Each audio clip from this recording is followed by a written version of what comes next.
Bonjour, bonjour, bonjour, comment ça va? Moi, j'espère que bien. Voilà.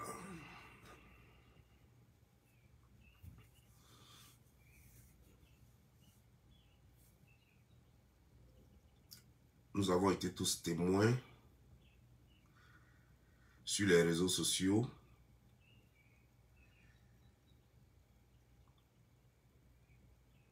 d'un fait de Libanais qui ont essayé, qui ont frappé un taximètre.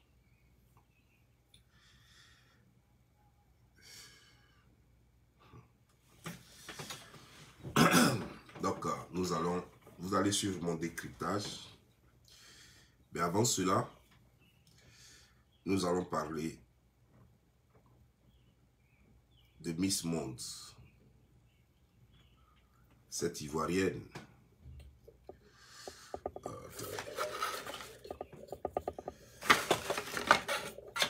Attendez, donnez-moi un petit bout de temps.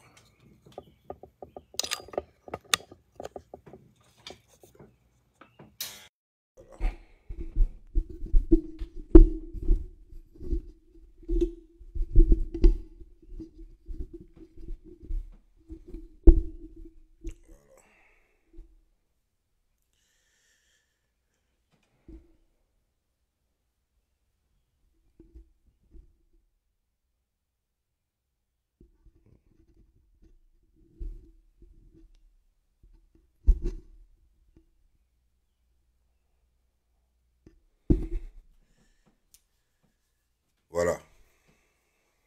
Avant cela, nous allons parler plutôt de Miss Monde. Mais connectez-vous. Partagez, voilà, partagez au maximum la vidéo. Voilà.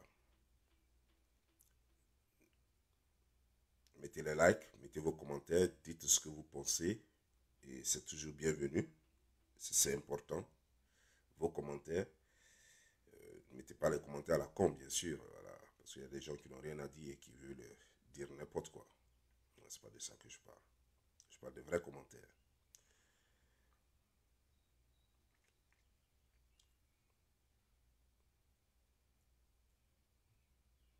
J'ai vu qu'il y a eu une injustice.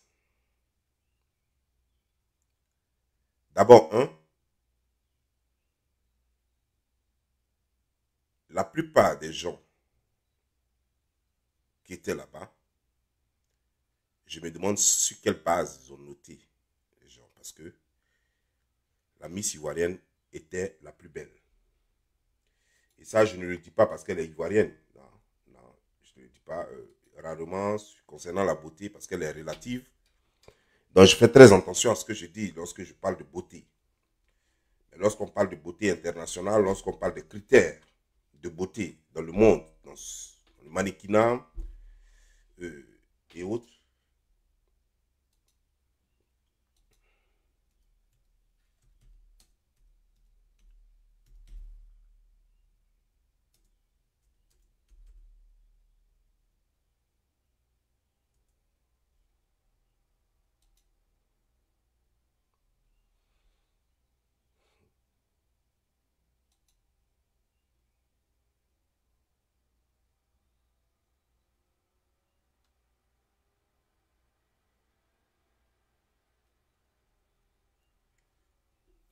d'abord,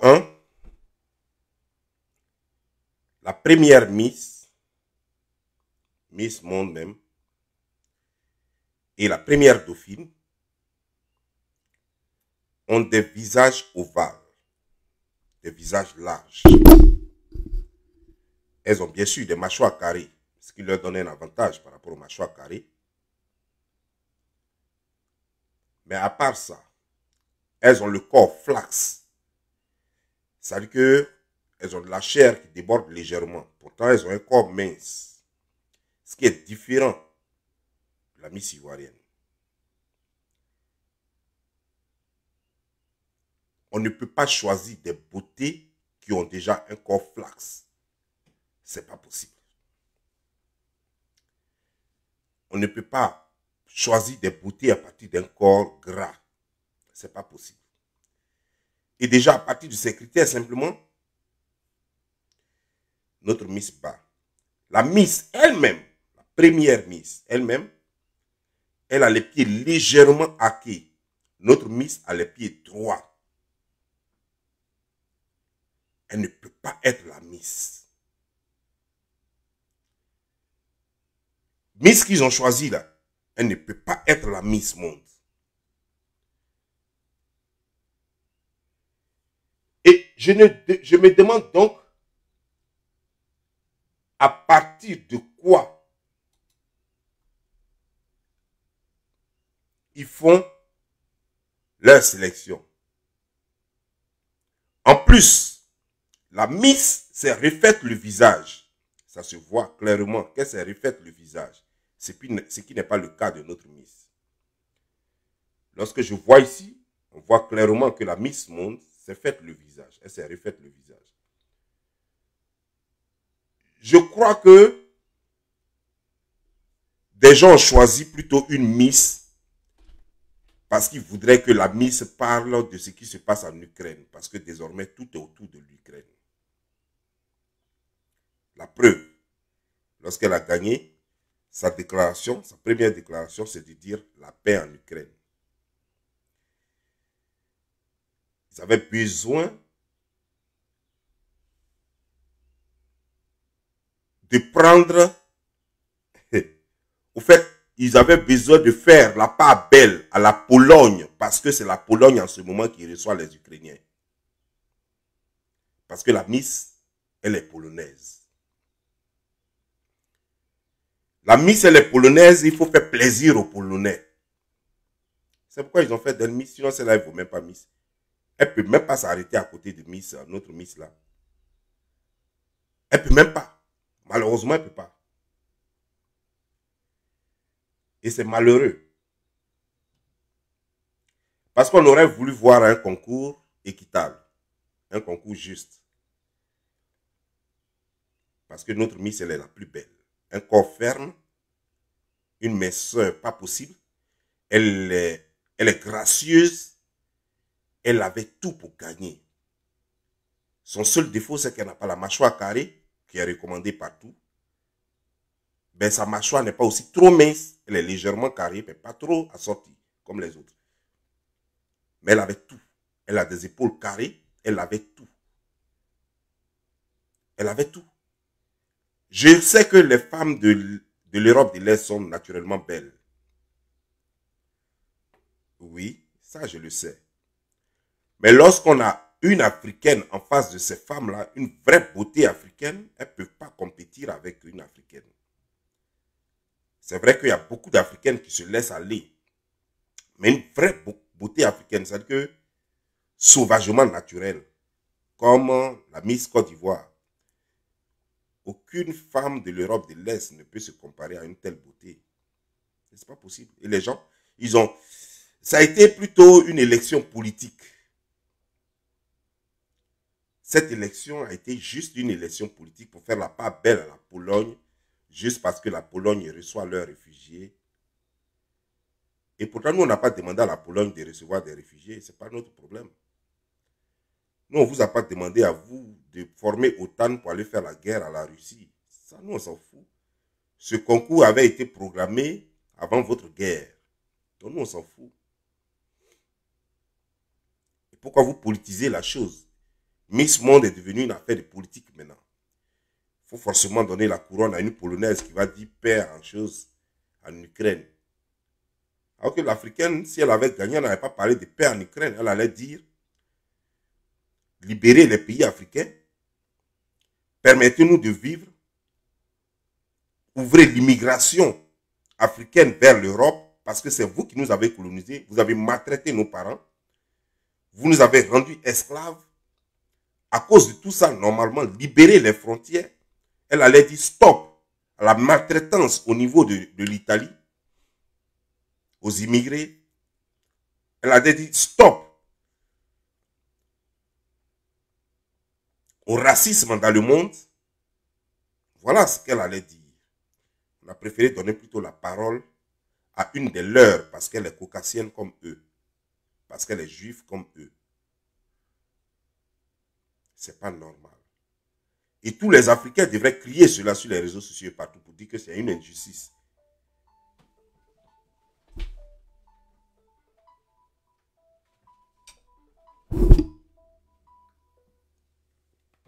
Pour dire qu'il y a une injustice. C'est dommage. Je voudrais que le monde retienne ici que la Miss Côte d'Ivoire a gagné Miss Monde. Parce qu'il n'avait pas le choix que de la prendre comme troisième dauphine. Il n'avait pas le choix. Il n'avait pas le choix. Parce que si on la mettait comme deuxième dauphine, les gens allaient commencer à faire la comparaison avec la première. Donc ils ont préféré la mettre comme troisième dauphine pour dire qu'elle est même derrière la première dauphine. Donc on ne peut pas la comparer à la première, à la Miss.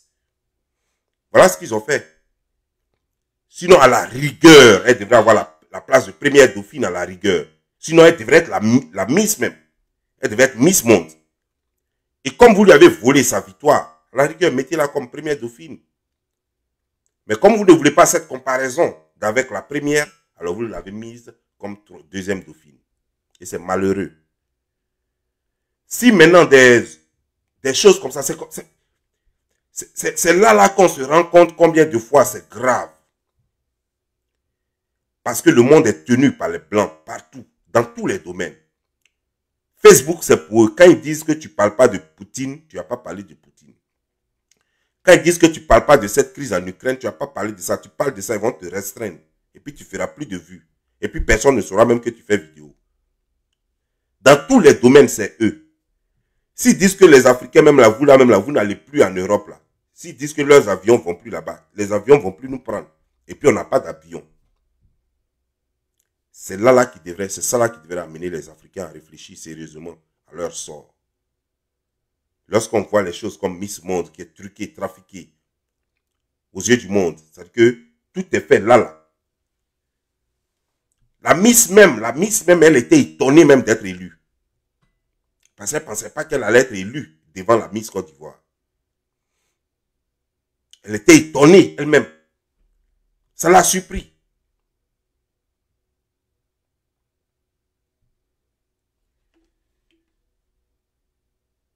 Chers frères et sœurs, ce que nous avons vécu, c'est une catastrophe, c'est une injustice faite à l'homme noir.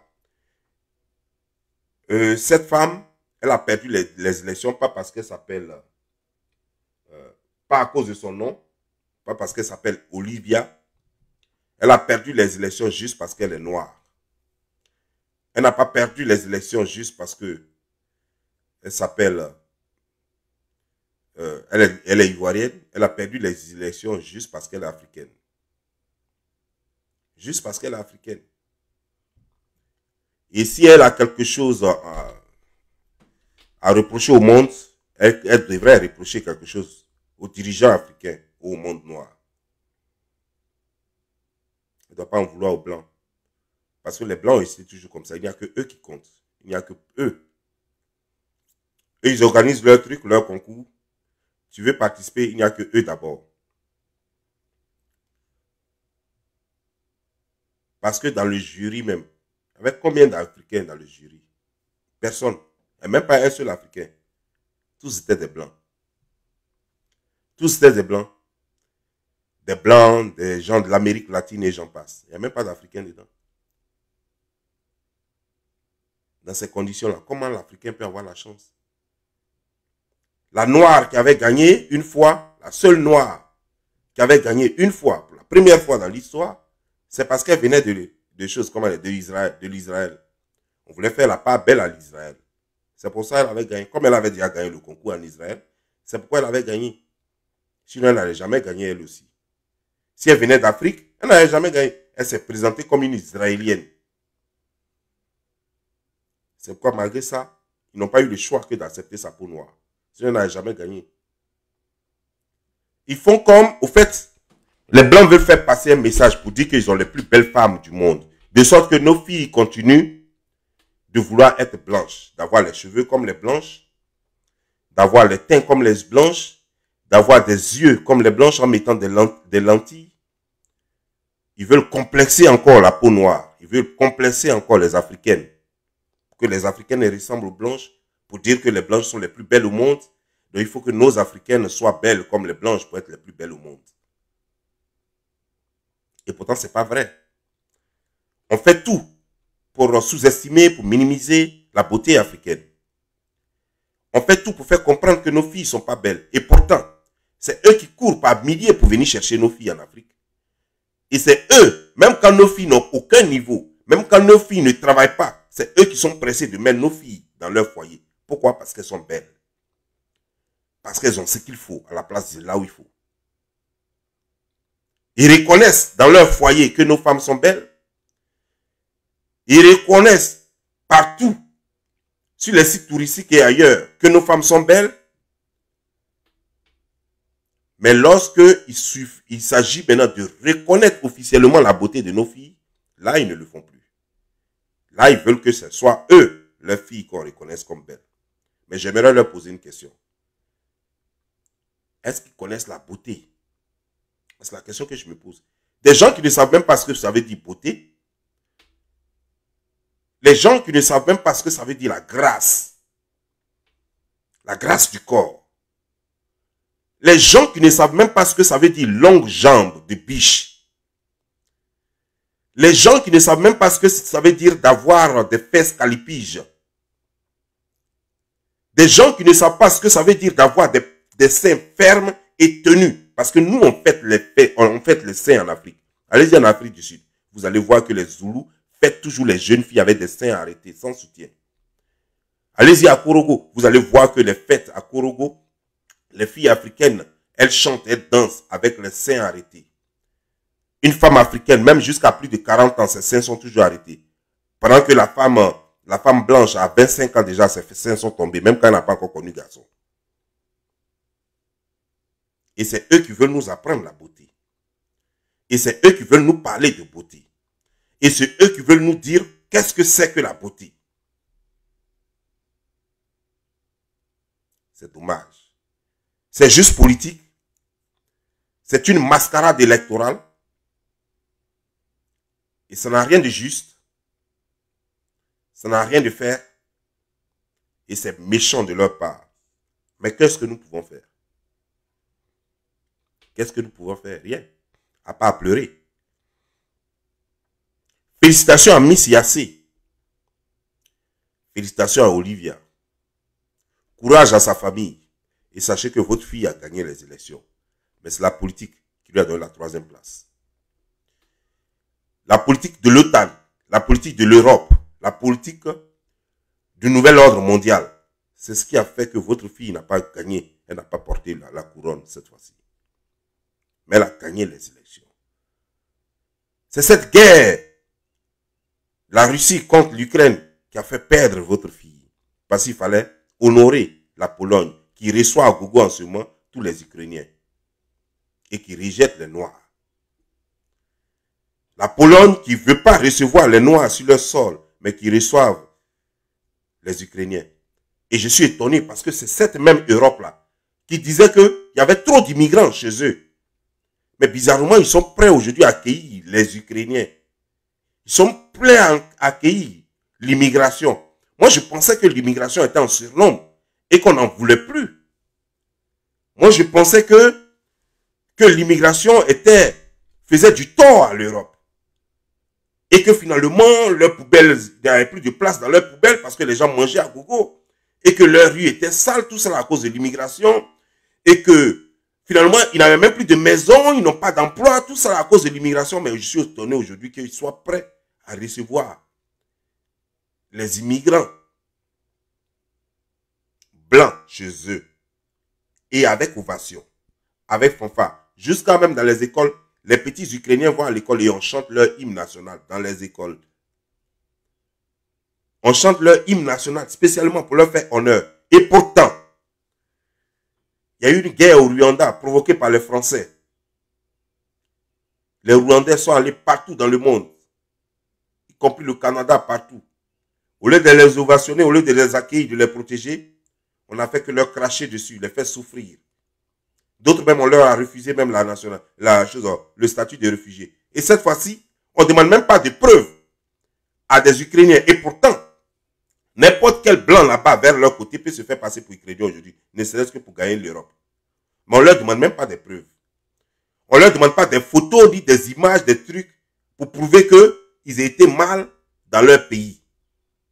Mais quant à nous, malgré qu'ils savent très bien qu'ils ont semé une guerre qui est en train de faire destruction dans le pays, ils vont te demander des photos, des images, des preuves que tu étais en danger dans ton pays.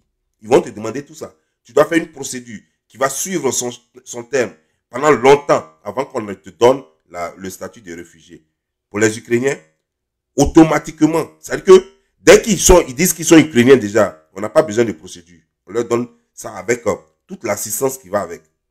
Et pourtant, on n'a pas donné cela aux Libériens, on n'a pas donné cela aux Rwandais, on n'a pas donné ça à ceux qui ont vécu la guerre du Biafra, on n'a pas donné ça aux Tutsis et aux Hutus, on n'a pas donné ça à tous ceux qui ont fait souffrir en Afrique. Ils n'ont pas donné le statut de réfugié automatiquement. Il y a des gens qui viennent de ces pays-là, mais aujourd'hui, qui voudraient encore avoir le statut de réfugié et qui sont dans les pays comme la France et ailleurs, et qui attendent toujours le résultat de leur statut. Et on continue de leur donner les statuts temporaires. Ils n'ont pas de vie.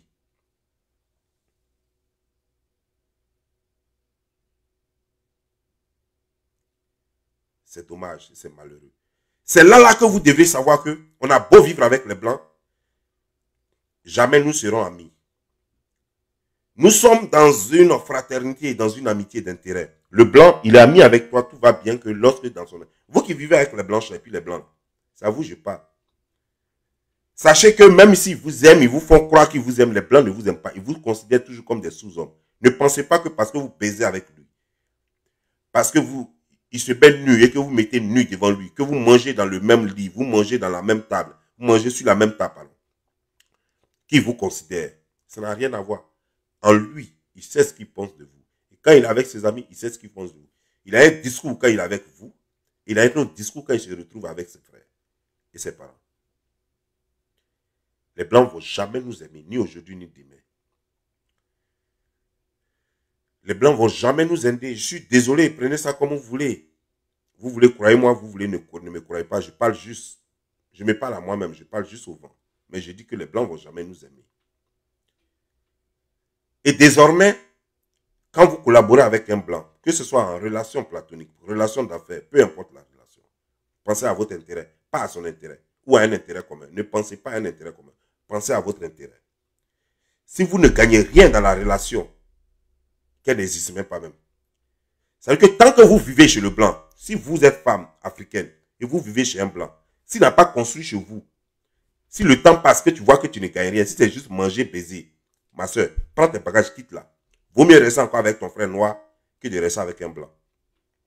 Si tu es avec une blanche, qu'elle ne te rapporte rien, elle ne te donne rien, tu regardes à gauche, tu regardes à droite. Depuis là, ça fait 3 ans, ça fait 4 ans. Et puis rien, il n'a encore rien construit pour toi. Il t'a pas encore, ta vie n'est pas située avec lui. Quitte-le. Quitte-le. Trouve un autre blanc. Et puis tu dis à l'autre blanc là, carrément, il n'est qu'à faire cela pour toi. S'il ne le fait pas, tu le quittes aussi. Tu prends tes papiers puis tu vas ailleurs. Tu l'obliges à te donner papier. S'il ne veut pas te donner papier, si vous êtes ensemble 6 mois et puis il ne te donne pas papier, tu le quittes. Parce que vous devez être dans une relation d'intérêt, parce qu'il abuse de toi, il profite juste de toi, il n'a rien à cirer avec toi. Il ne va jamais t'aimer, il ne va jamais aimer tes parents, il te traite comme un sous-homme, il te traite comme une personne sous-humaine. Pour lui, vous n'êtes pas égal, il t'exploite juste. Et c'est comme ça que vous devez vivre avec eux. Tu es en Europe, tu as un collègue blanc, votre relation là, c'est toi qui dois gagner. C'est comme ça que tu dois voir les choses. Si tu ne gagnes rien dans vos relations, ton collègue, si tu ne gagnes rien dans vos relations, et quand je dis blanc, c'est y compris même les Arabes et tout ça. Quand je dis blanc, c'est y compris les Maghrébins, eux tous. Ne faites pas d'exception. Si tu as entendu ce message et que tu n'as pas mis ce que je dis en pratique, c'est à tes risques et périls. Il ne faut pas t'en vouloir après. Pas venir dire les blancs sont mauvais après. Parce que je te dis, moi j'ai vécu avec les blancs. Ils sont mauvais, ils ne pensent qu'à eux seuls. Ils sont mauvais. C'est-à-dire que foncièrement méchants. Ils sont nés méchants, ils ne changeront jamais. Et ils transmettent ça de génération à génération. On a vu des vidéos ici où des blancs parlent à la télévision française où il parle de blanc. Il ne parle pas de français, il parle de blanc, il parle de la couleur de peau. Il parle de blanc. Donc eux, ils sont en guerre en permanence depuis toujours. Ils sont en guerre contre les noirs. Ils sont en guerre contre les autres couleurs qui ne ressemblent pas à leur couleur. Un blanc va trouver un noir et un arabe, un maghrébin même. Il va préférer le maghrébin, c'est à lui qui va adresser la parole d'abord parce que le maghrébin, sa peau ressemble à la peau blanche. C'est à lui qui va parler d'abord parce qu'il le sent proche de lui. C'est-à-dire qu'ils ont toujours été en guerre avec notre couleur. Pourquoi? Je ne sais pas. Mais je crois savoir pourquoi. Parce qu'il semblerait qu'au commencement, depuis longtemps, il y a très longtemps de cela, il paraît que nous étions les rois du monde. C'est nous qui gouvernions ce monde-là. Et que nous avons été les premiers à faire des blancs des esclaves, il paraît. Mais les blancs n'en parlent pas. Ils veulent que cette partie de l'histoire soit cachée pour qu'on ne sache pas qu'on a été les premiers à les coloniser et à faire d'eux des esclaves. Et on ne sait pas quel miracle, et après la donne a changé. Et ils ne veulent plus lâcher prise parce qu'eux, ils ont transmis pour eux de génération en génération. Ils ont dit à leurs enfants de se méfier des Noirs. Et ils ont tout fait pour arriver à dire aux Noirs qui ne sont rien, qui sont moins que rien. Et cette haine-là ne va pas les quitter parce que en permanence, ils ont toujours peur de la suprématie des choses, des Noirs. Ils ne veulent pas que les Noirs deviennent un jour suprêmes. Et eux, ils veulent toujours prôner, malgré qu'ils ne le sont pas. Malgré qu'eux-mêmes ne sont même pas convaincus de cela. Ils veulent toujours faire croire qu'ils sont les meilleurs, les plus intelligents, les plus beaux. C'est eux les meilleurs en tout. Et que nous ne sommes rien, nous ne sommes que des déchets. La preuve, ils l'ont tellement bien réussi. Combien de filles blanches veulent devenir noires? Et combien de filles noires veulent devenir blanches? Nous voulons tous avoir la même couleur de peau qu'eux. Nous voulons tous avoir les mêmes cheveux qu'eux. Nous voulons tous avoir les mêmes yeux qu'eux. Nous voulons manger comme eux, fourchettes, cuillères, les trucs comme ça. Nous voulons tout faire comme eux. Ils ont réussi à nous faire comprendre que nous ne sommes rien et que nous ne sommes rien et que nous ressemblons qu'à des singes, qu'il faut quitter cet état-là pour les rejoindre, qu'il faut qu'on leur ressemble pour être des humains. Ils ont réussi cela. Et ils ont enfoui ça tellement dans nos têtes que finalement nous y croyons. Qu'avec la couleur noire, nous ne sommes plus beaux. Ou nos femmes sont plus belles avec leur couleur noire. Qu'avec nos yeux marrons et noirs, nous ne sommes plus beaux. Qu'il faut avoir des yeux bleus, les yeux verts et les yeux gris. Ils ont réussi à nous faire croire qu'avec nos cheveux crépus, nous ne sommes plus jolis. Et qu'il faut avoir des cheveux très longs pour être beau. Ou pour être belle. Chers frères, c'est le chaos. Les gens nous font la guerre dans tout. Dans Miss, ils nous font la guerre. Dans la nourriture, ils nous font la guerre. Dans tout, ils nous font la guerre. Quand ils viennent chez nous, ils se raffolent de me nommer. Mais combien de restaurants africains il y a en Europe? Combien de restaurants africains il y a en Europe? Les Chinois, eux, ils ont réussi à s'imposer. Tu vas voir, les Blancs sont en train de courir, matin, midi, sont en train d'aller dans les buffets chinois ou dans les restaurants chinois, les restaurants asiatiques, pour s'engouffrer le ventre, pour se remplir le ventre. Mais nous avons tellement fait croire que leurs mets sont meilleurs, on apprécie nos mets que lorsqu'on est au village. Mais quand on arrive chez eux, finalement, nos mets ne sont plus bien. On veut manger comme eux, crevettes à temps, ceci à cela. On veut manger comme eux, gâteaux, biscuits, des trucs qui vont faire grossir et qui vont te rendre obèse. Ils ont fait croire que notre nourriture n'est pas la meilleure. Et comme quand on va au village, on ne peut pas avoir leur nourriture là-bas. Donc, on est obligé, on se force à manger foufou, on se force à manger foutou, on se force à manger garba. Mais quand on est en Occident, désormais, on veut manger comme eux. Tu invites une copine, tu l'amènes dans un restaurant, tu te dis chic. Un restaurant chic selon toi. Et ce restaurant chic-là, tu ne vas même pas trouver du kikira là-bas. Tu ne vas même pas trouver djumbré là-bas. Tu ne vas même pas trouver sauce graine là-bas. Tu ne vas même pas trouver sauce copper là-bas. Tu ne vas même pas trouver garba là-bas. Tout ce qui est là-bas, tu ne connais pas ça. Hein? Mais quand ça est devant toi, même quand c'est pas doux, tu dis, mais c'est mieux. C'est bien ça. Tu prends photo même pour montrer aux gens. Pour dire que tu as réussi, quoi. Pour dire que tu as réussi. Ils ont réussi en tout. Ils ont réussi à nous faire croire que nous sommes rien. Et que nous sommes juste des accompagnateurs. Ils ont réussi à nous faire croire. Nous nous tapons la poitrine lorsque nous sommes en face de d'autres Africains. Mais lorsque nous sommes devant un blanc, nous sommes très complexés. D'ailleurs, lorsque un blanc te félicite et qu'un noir te félicite, tu prends en considération plus ce que le blanc a dit. Parce que tu te dis que le blanc connaît trop de choses. Le noir qui t'a félicité pour lui, ce n'est rien du tout. Non, il faut que le blanc te félicite pour que tu saches. Si tu as été invité par un journal africain, ça va te rendre heureux, mais pas trop. Mais si tu as été invité par France 24, RFI et autres, là, tu sais que tu as parlé dans une télévision ou bien dans un journal. Là, tu es content. Parce que ça vient des blancs. Parce que tu te dis que tu es le meilleur. Et pourtant, nous avons des médias à qui nous ne donnons pas de la valeur. Combien de fois nous faisons la promotion de nos médias? Quand les médias africains parlent d'un événement qui se passe en Europe, à peine on va là-bas pour se connecter. On préfère aller se connecter sur TV5 Monde, France 24 et j'en passe.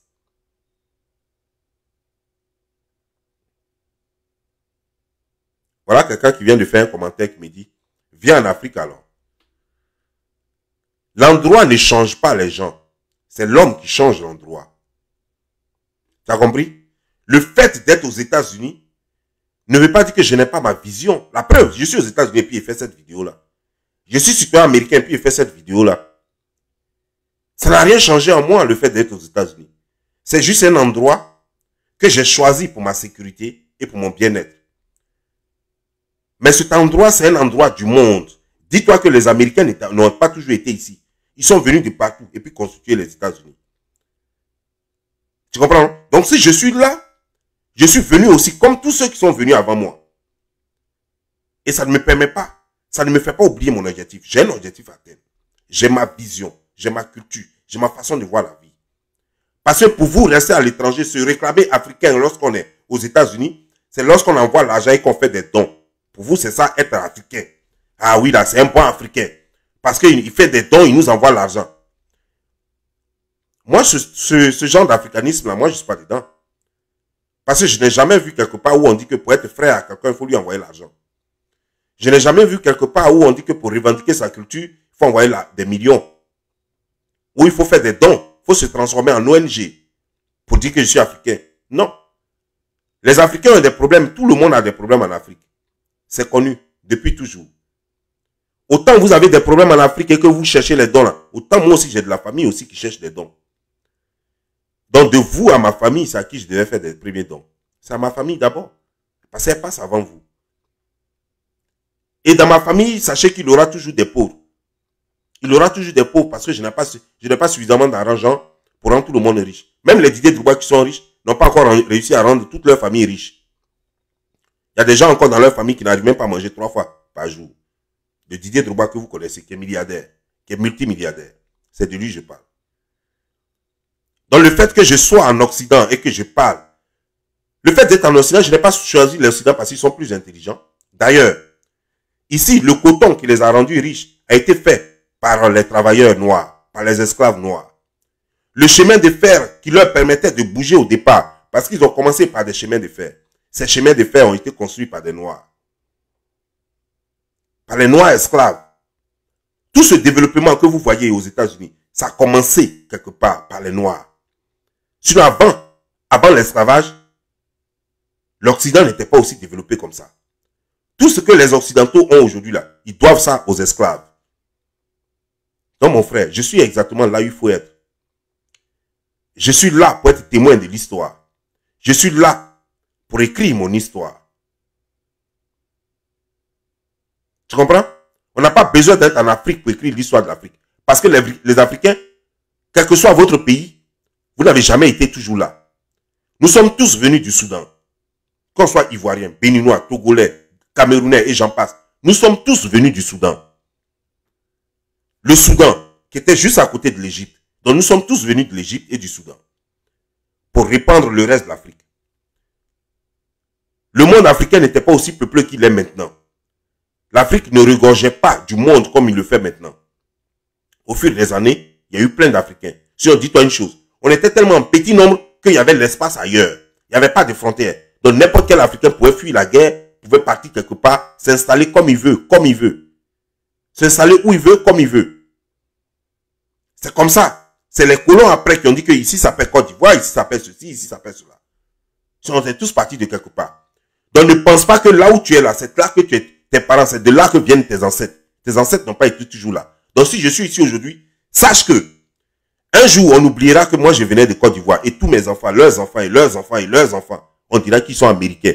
On ne se souviendra même pas d'où ils sont venus. C'est ça, l'immigration. Nous sommes tous des immigrés autant que nous sommes. Tous les Ivoiriens qui vivent en Côte d'Ivoire sont tous des immigrés. Parce qu'avant les frontières, ils étaient tous de quelque part. Vous comprenez, non? C'est de génération en génération, génération en génération, qui a fait que même les gens ont oublié même leurs origines. Sinon, si les enquêtes se font bien, vous allez voir que vous venez de quelque part. Et l'histoire démontre que nous sommes tous venus du Soudan. Donc quand tu dis, donc il faut quitter là-bas alors. Je quitte ici par rapport à quoi? La terre d'ici ne leur appartient pas. La terre, elle ne leur appartient pas. Les constructions sont à eux. Les routes sont à eux. Tout ce qu'ils ont construit de leur propre main, c'est à eux. Mais la terre, elle ne leur appartient pas. La terre à nous tous. La terre, elle est à celui qui sait la rendre utile. C'est pourquoi Houphouët-Boigny avait dit que la terre appartient à celui qui la met en valeur. Les gens avaient mal compris. Les gens avaient cru que non, il voulait dire que n'importe qui peut venir et puis prendre la terre. Non, il parle de valeur, celui qui la met en valeur. Quand tu viens sur une terre, il faut te donner de la valeur. Il faut donner la valeur à cette terre. Il faut construire. Il faut cultiver pour manger. Voilà de quoi Houphouët-Boigny parlait. Il n'a pas dit que n'importe qui pouvait venir en Côte d'Ivoire et prendre la terre. Ou bien n'importe qui pouvait faire juste une plantation de bananes et puis prendre une terre. Ou bien une plantation de cacao et puis prendre une terre. C'est pas ce qu'il voulait dire. Vous voyez, je suis aux États-Unis. Si j'ai conçu là, je suis en train de mettre la terre en valeur. Si j'ai mon entreprise là, je suis en train de mettre cette terre en valeur. Parce que je vais payer des taxes qui vont permettre à l'État de fonctionner. Je suis en train de mettre cette terre en valeur. C'est de ça où Houphouët-Boigny voulait parler. Et nous tous, c'est ce que nous avons fait. Nos parents sont venus en Côte d'Ivoire et ils ont mis cette terre en valeur. D'autres sont quittés ici. Aujourd'hui, hein, où vous parlez là. En France là-bas, il y a des enfants d'immigrés qui sont des stars, qui ne savent même plus que leurs parents même venaient de Côte d'Ivoire. Aux États-Unis, ici, il y a des Camerounais basketteurs. Aujourd'hui encore, eux, ils se souviennent encore d'où ils viennent. Mais il arrivera un moment, de génération en génération, leurs enfants se souviendront même plus d'où ils viennent. Donc fais très attention, quand tu es idiot et que tu n'as rien à dire, fais très attention à ce que tu fais sortir de ta bouffe. Je continue. Les Blancs ont réussi à nous assujettir. Les Blancs ont réussi à nous faire croire que nous sommes des moins que rien. Cela doit s'arrêter. Nous devons nous-mêmes avoir confiance en nous-mêmes. Nous devons nous donner de la contenance. Nous ne devons pas nous sentir inférieurs aux Blancs. Nous devons chaque jour montrer que nous sommes les plus intelligents, que nous sommes les plus forts, que nous sommes les plus malins, et que notre liaison désormais avec les Blancs, c'est chacun pour soi. Si tu ne gagnes rien dans une relation avec un Blanc, laisse tomber, va ailleurs. Il est mieux de rester encore avec ton frère qui te fait souffrir que de rester avec un Blanc qui t'appartient. Parce que celui-là ne va jamais t'aimer. Alors que ton frère, peu importe la situation, va toujours t'aimer. Il va toujours t'aimer, il va toujours te considérer avec respect parce qu'il n'a aucune raison de te considérer comme moins que rien. Vous êtes tous deux noirs. Vous venez tous deux d'Afrique. Donc il ne va pas te dire que tu es moins que rien. Le Blanc, même dans sa tête, il va toujours penser que tu es moins que rien. Ses parents vont toujours penser que tu es moins que rien. Quel que soit ce que tu feras pour eux, quel que soit comment tu seras intégré, ils vont toujours penser que tu es moins que rien. Et que tes parents vivent dans la brousse et sont comme des singes. Voilà ce qu'ils penseront toujours de toi. Bref, nous allons parler maintenant des Libanais. Je vous avais dit que j'avais des révélations à faire et c'est ce que je viens de faire tout de suite concernant cette Miss Côte d'Ivoire. Maintenant, nous allons parler des Libanais. Moi, je ne comprends pas. En Côte d'Ivoire, 2 Libanais frappent un chauffeur de taxi. Mais vous voyez, je crois que en Côte d'Ivoire, l'Ivoirien veut être plus bon que le bon Dieu lui-même. L'Ivoirien veut décidément être trop bon, plus que le bon Dieu lui-même.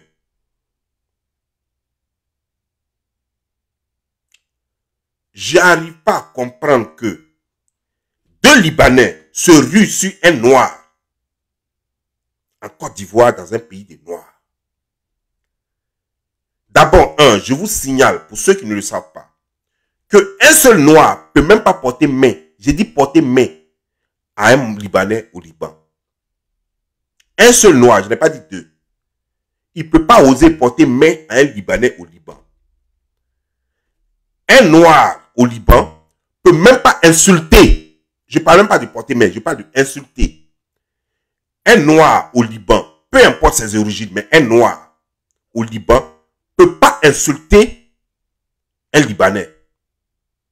Ils vont le tuer publiquement. Mais les Libanais se permettent de faire tout et n'importe quoi. Il n'y a pas longtemps, un Libanais encore frappait, s'est permis de gifler un policier. Qu'est-ce qui se passe de la Côte d'Ivoire? Et avec ça, vous voulez qu'on vous respecte. Comment on peut respecter des gens qui sont là et qui acceptent tout et qui sont malmenés? Vous êtes malmenés à longueur de journée et vous acceptez ça. Et vous êtes là comme si c'est vous. Mais les Libanais, c'est des Arabes, ils connaissent Dieu. Chez nous aussi, il y a des gens qui prient le même Allah. Mais si eux n'ont pas de respect pour Allah, pourquoi nous devons avoir du respect pour eux? Surtout que la religion est venue de chez eux. La religion musulmane est venue de chez eux. S'ils n'ont pas de respect pour le Coran et qu'ils ne savent pas, ce que c'est que le respect de l'être humain, l'amour du prochain, ils ne connaissent pas ça. Pourquoi c'est nous qui devions avoir ça? Eux qui nous ont amené le Coran. Et ça doit s'arrêter. Je crois qu'en Côte d'Ivoire, les étrangers de peau claire, c'est-à-dire que je veux parler des Libanais, des Maghrébins et autres, ils ont vraiment commencé à prendre le dessus sur les Ivoiriens. Ils ont commencé à prendre le dessus, pas seulement sur les Ivoiriens, mais sur la peau noire. Et ça, j'ai dit non, il faut que ça s'arrête. C'est intolérable, mais justement intolérable. Et j'espère, parce qu'on les a déférés. J'espère qu'en prison là-bas, qu'il y a des Africains qui vont leur montrer quelque chose là-bas. J'espère que des gens vont les frapper parce qu'ils s'en vont là. Ils vont être assimilés. Eux, ils croient tout régler avec l'argent. C'est ça aussi votre problème, vous les Africains. Vos parents ont été induits en erreur, vos ancêtres ont été induits en erreur à cause de l'argent. Lorsque les Blancs sont arrivés en Afrique, ils ont commencé par être amis avec les autorités qui étaient là. Les autorités noires, les autorités négrières. Ils ont commencé à être leurs amis. Commencé à leur faire des cadeaux, des miroirs, des petites boissons fortes, des trucs par-ci par-là. Des choses qu'eux n'avaient jamais vues. Quand ils ont fini d'être amis avec eux, ils ont commencé à les blaguer maintenant pour dire qu'ils n'ont qu'à donner leurs hommes. Et voilà comment les gens ont commencé à vendre leurs hommes au départ. Et après, quand certains ont compris, ils ne voulaient plus donner les hommes, les gens maintenant sont allés chez eux, ils ont pris maintenant des armes maintenant pour venir faire la guerre aux Africains. Voilà comment ils ont commencé à transporter un grand nombre maintenant. Ils n'avaient plus besoin maintenant de faire des cadeaux. Ils prenaient des forces maintenant. Ils se sont installés et ils ont installé des plantations sur nos terres et nous travaillions gratuitement pour eux. Et ils prenaient tout cet argent et partaient construire leur pays. Et c'est la même chose qui se passe encore. Nos autorités prennent de l'argent avec ces Libanais, avec ces Maghrébins, avec ces Arabes, pour laisser souffrir leur peuple. Et après, ils seront étonnés quand ceux-là vont devenir très forts et qu'ils vont faire venir des armes et qu'ils vont prendre nos pays. Ils seront étonnés. Et pourtant, ça ne s'est pas fait en 5 ans, ça ne s'est pas fait en 50 ans. L'esclavage, pour réussir à prendre les Africains pour les amener, ça ne s'est pas fait en quelques années. Leur relation avec les Noirs, quand ils quittaient chez eux pour venir, leur amitié avec les Noirs a pris des siècles. C'est pendant des siècles qu'ils ont été d'abord amis, quand ils ont découvert selon eux l'Afrique. Et pourtant, eux-mêmes, ils étaient africains avant de partir, mais ils disent qu'ils ont découvert l'Afrique. Ça, c'est eux qui voient. Donc, ils sont venus, ils ont commencé à être des amis avec nos parents, et ça a pris des siècles. Et c'est après maintenant qu'ils ont commencé maintenant à user de force. Parce qu'ils nous connaissaient maintenant, connaissaient nos forêts, connaissaient notre mentalité. Ça leur a pris des siècles pour nous étudier. Et nous sommes laissés vendre, nous sommes laissés piéger. Après, même ces chefs qui étaient amis avec eux, ces chefs sont devenus leurs esclaves. Les femmes de ces chefs sont devenues leurs esclaves. Et c'est la même chose qui se passe. Vous ne pouvez pas, un étranger reste un étranger. Un étranger ne peut pas venir sur un territoire et se comporter plus qu'un autochtone. Ce n'est pas possible. Nous devons être dans un système de réciprocité. Des citoyens libanais, la façon ils traitent les gens au Liban, ils traitent nos frères et nos sœurs au Liban, c'est comme ça qu'ils doivent être traités en Côte d'Ivoire. Des Maghrébins qui viennent en Côte d'Ivoire, la façon les Africains, les Ivoiriens sont traités au Maghreb, c'est comme ça qu'on doit les traiter en Côte d'Ivoire.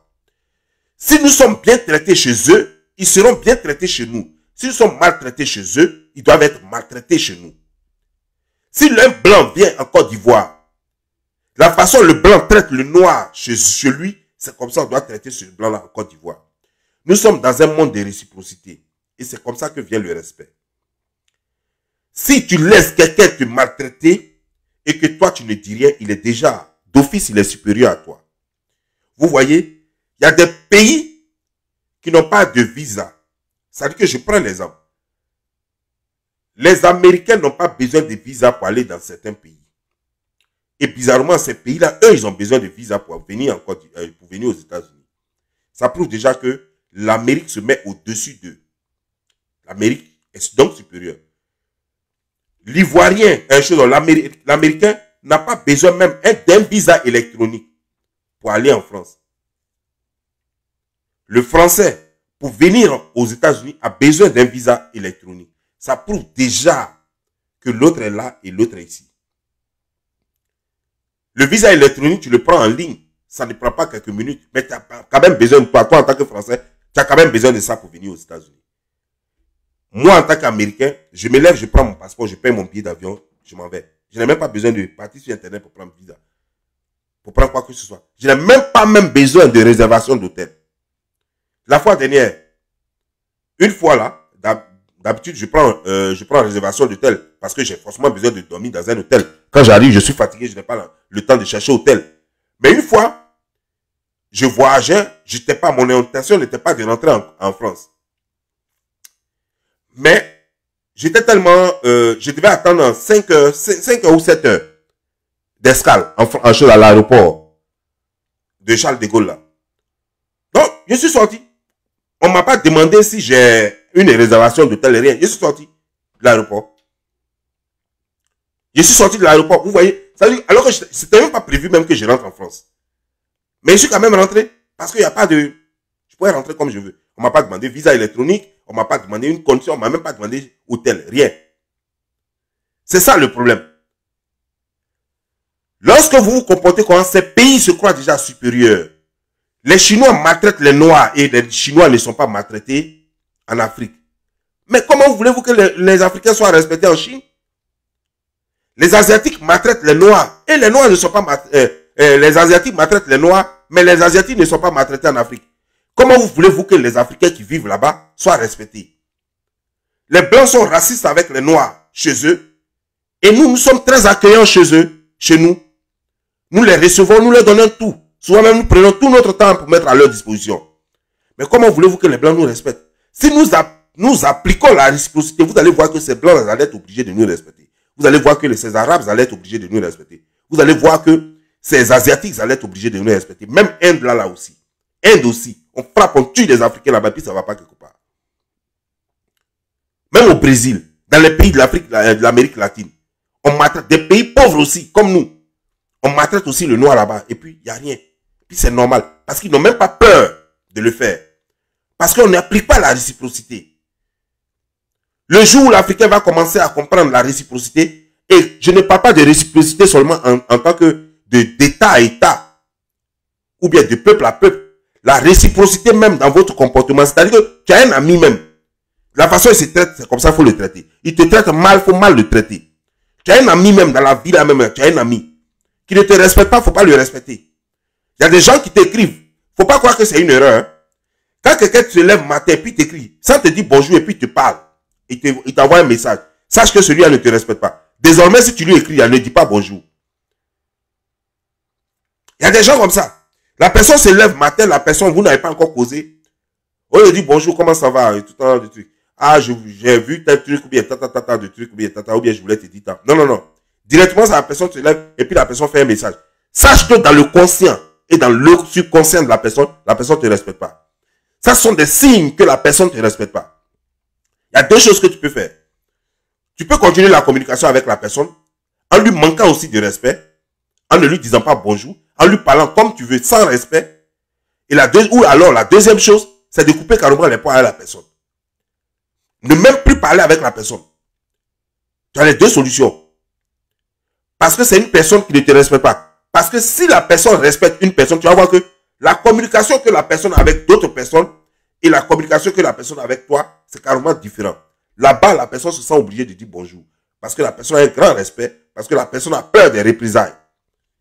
Mais avec toi, la personne n'a pas peur. La personne n'a peur de toi. La personne ne craint rien. Donc la personne te parle comme elle veut. Et c'est ça. Appliquez la réciprocité dans tout ce que vous faites. Voilà comment seulement vous pouvez gagner le respect. Vous n'appliquez pas la réciprocité, vous ne gagnerez jamais le respect. ni en relation, ni en famille, ni dans vos relations platoniques avec des gens, ni dans vos relations d'affaires, ni de pays à pays. Le respect, ça s'arrache, ça se mérite.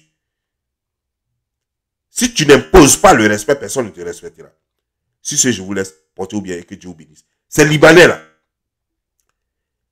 Normalement, moi je vois des Ivoiriens à côté et qui vont se séparer par là. Vous voyez 2 personnes contre une seule personne déjà. Mais libérez le gars et puis vous voyez, sa couleur de peau est carrément différente de la couleur de peau du gars. Et ils sont 2 sur l'autre. Vous n'avez pas besoin de demander. Vous défendez votre frère d'abord et puis après vous demandez ce qui s'est passé.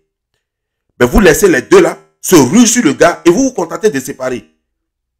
Ces gens-là, normalement, ces Africains qui sont là, normalement, ne devraient même pas mériter le nom d'Africains. Vous voyez des Libanais qui sont en train de frapper un noir. Ils sont 2 contre le noir à la terre. Même s'il a volé, est-ce qu'ils ont le droit? Il n'y a pas la police pour ça. Même si le gars a volé, ils n'ont pas le droit de le taper. Donc vous frappez bien ces Libanais-là d'abord, avant de demander ce qui s'est passé. Si le monsieur a volé ou ce qu'il a fait. Il paraît qu'on dit que non, que le monsieur a frôlé leur voiture. On va regarder sur la voiture, aucune voiture n'a été frôlée. Donc ils ont frappé le monsieur pour rien. Et puis c'est qu'ils sont allés même, ils ont tenté même de corrompre le monsieur. Ils veulent que non, on règle à l'amiable. Après avoir fait commis leur forfait, après avoir fait la bêtise, comme les Africains aiment trop l'argent, ils pensent qu'ils peuvent régler à l'amiable avec le gars en lui donnant un peu d'argent et puis il va le laisser tomber. Et effectivement, ça marche dans certains cas. Parce qu'ils ont l'habitude. Si vous voyez qu'ils ont fait ça, c'est parce que c'est pas la première fois. Ils ont l'habitude de faire ce genre de bêtises. Faut que quelqu'un les rosse. Faut que quelqu'un les corrige. Faut qu'on montre aux Libanais, aux Maghrébins, aux Français, à tous ceux qui sont en Côte d'Ivoire. Faut qu'on leur montre qu'ils sont les bienvenus, mais qu'ils se souviennent qu'ils ne sont pas dans leur pays. Et qu'il y a des gens qu'ils ont trouvés dans le pays à qui ils doivent du respect. Faut qu'on leur montre quelque chose. Parce que ce qu'eux ils font en Côte d'Ivoire, nous on ne le fait pas ailleurs. Donc, imaginez-vous un seul instant. On n'est pas libre chez eux, on ne peut pas s'épanouir chez eux, on ne peut pas faire certaines choses chez eux, mais, et puis encore, chez nous-mêmes encore, on ne peut pas faire les mêmes choses. C'est-à-dire qu'ils peuvent nous frapper chez nous, ils peuvent grouper sur nous, ils peuvent nous maltraiter chez eux, et ils peuvent nous faire la même chose encore chez eux, chez nous. En ce moment, où allons-nous? C'est que nous sommes des sous-hommes, c'est que nous n'avons pas de droit, nous n'avons pas de droit chez nous, et nous n'avons pas de droit chez eux. Mais ça veut dire qu'ils sont les dieux du monde. Ça veut dire que nous sommes juste leurs esclaves. Ça veut dire que nous sommes juste leurs sujets, leurs objets même, je dirais. Il faut que ça arrête. Il faut que ça arrête. Parce que même si je suis maltraité dehors, j'aimerais me sentir roi chez moi. Même si je n'ai rien dehors, j'aimerais me sentir roi chez moi. Même si je n'ai rien chez moi, je veux me sentir roi chez moi. Parce que je peux accepter l'humiliation dans le pays des gens. Mais je ne peux pas accepter l'humiliation chez moi. Ce n'est pas possible. Si c'est, je vous laisse. Portez-vous bien, que Dieu vous bénisse.